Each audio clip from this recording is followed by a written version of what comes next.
Ui, ui, ui. Vocês gostaram que eu falei de futebol nesse canal, hein? Que isso? Não tava esperando essa recepção calorosa do vídeo que eu postei do Mundial de Clubes. Então, vou introduzir um pouco mais histórias legais do futebol que eu quero trazer pra vocês. Ou às vezes não tão legais. Como é o caso da história que eu vou contar pra vocês agora. Eu virei muito locutor de rádio. Rádio não, televisão. Desculpa, às vezes não sei por que eu faço isso.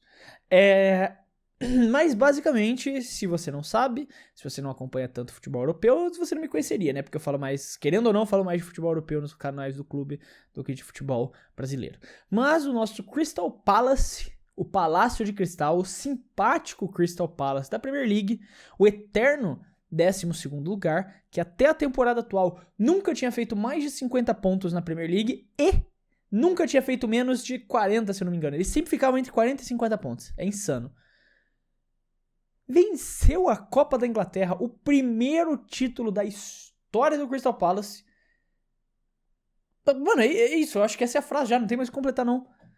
O primeiro título de alto escalão. Sei lá, eles devem ter uns títulos meio, sabe, meio zoado aqui. Vamos ver aqui no Wikipedia deles. Com certeza ganharam, sei lá, uma terceira divisão da vida, alguma coisa dessas aí. Cadê aqui? Títulos. Eles têm a Copa dos Membros Ingleses, a segunda divisão, 2 vezes, e a terceira divisão. Mas assim, de primeiro escalão, título tipo, pô, top, o primeiro da história do clube, que foi esta Copa da Inglaterra da temporada 2024-2025. Cara, isso é muito foda. Isso é uma das coisas que só vai existir que só vai existir na Europa hoje, essa é a verdade. No Brasil isso não vai existir de time surpresa assim ganhando a Copa do Brasil. Exatamente porque aqui a Copa do Brasil é ida e volta. Não tô querendo criticar o formato nem nada, não tô falando que é ruim por causa disso. Mas eu tô querendo dizer que, tipo, surpresas como essa, como um Crystal Palace vencendo a Copa da Inglaterra, não vai acontecer no Brasil porque os jogos são ida e volta. Os times pequenos não vão aguentar. Times grandes, principalmente em fases mais semifinal e final, obviamente. Mas a torcida do Crystal Palace pode comemorar, pode celebrar o fato de que eles são campeões de alguma coisa de primeiro escalão. E com isto, veio também uma vaga para a Europa League.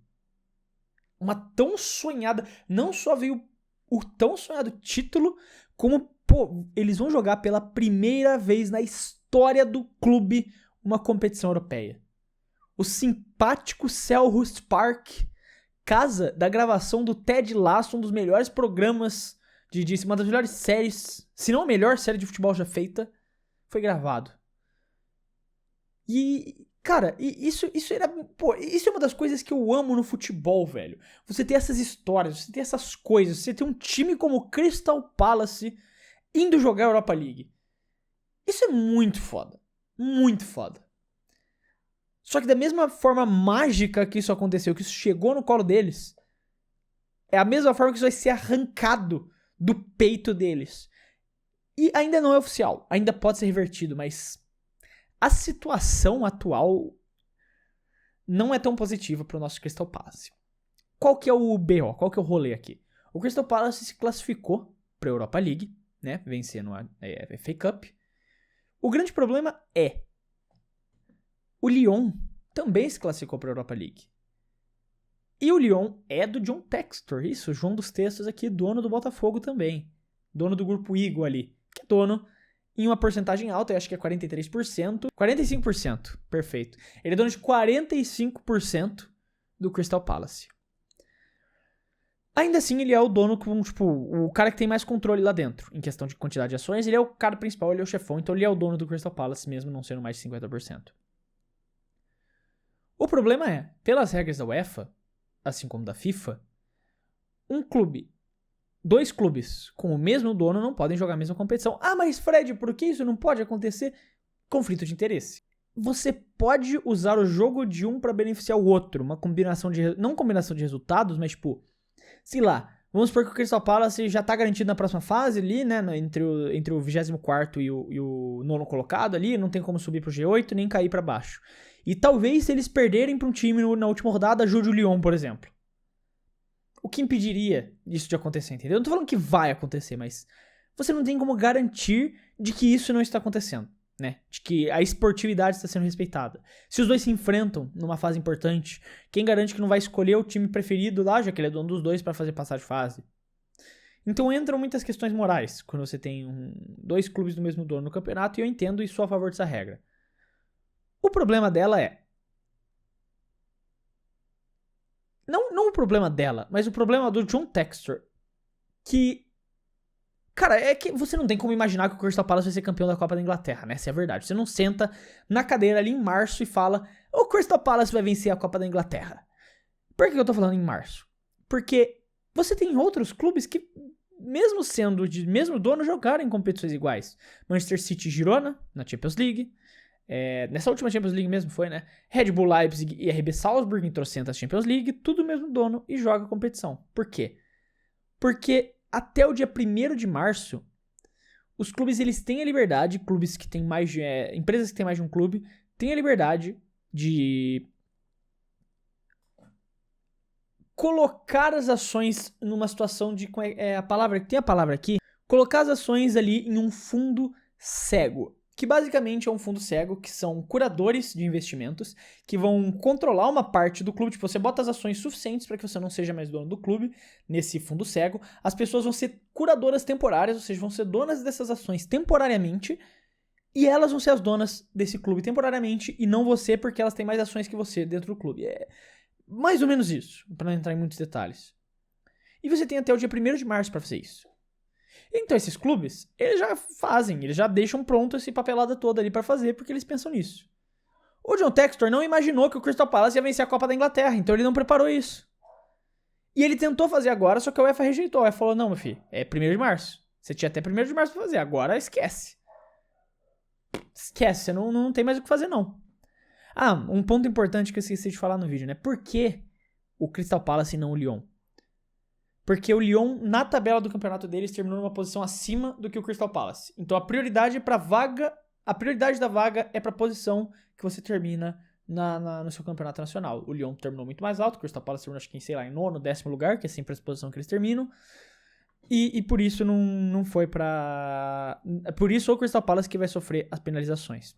Não que o John Textor se importe tanto, porque o clube dele favorito sempre é o Lyon, né? Ele vende jogador do Botafogo muito mais barato só pra pagar a dívida do Lyon.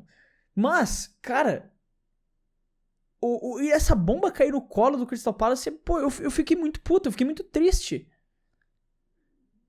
Porque, cara, eu queria muito que o Crystal Palace jogasse Europa League. Eu não imagino a dor que a torcida deve estar sentindo.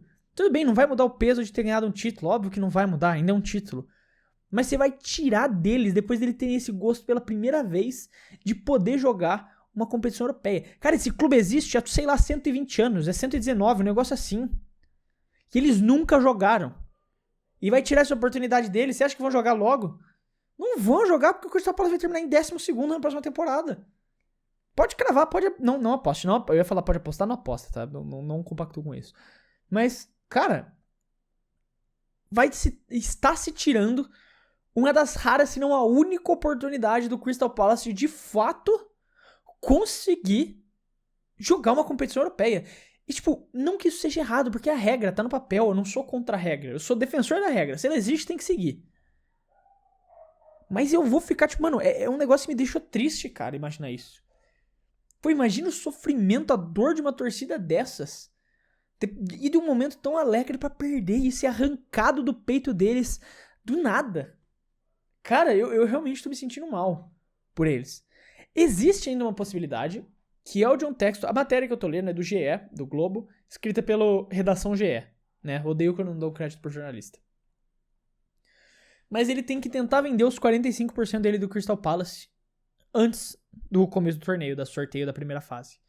Só que, segundo o jornal The Guardian, aqui na matéria do GE ainda, ele não está confiante de que vai conseguir um comprador até a data do sorteio da fase preliminar da Liga Europa, no dia 17 de junho. Então nem o John Textor tá confiante que vai conseguir vender.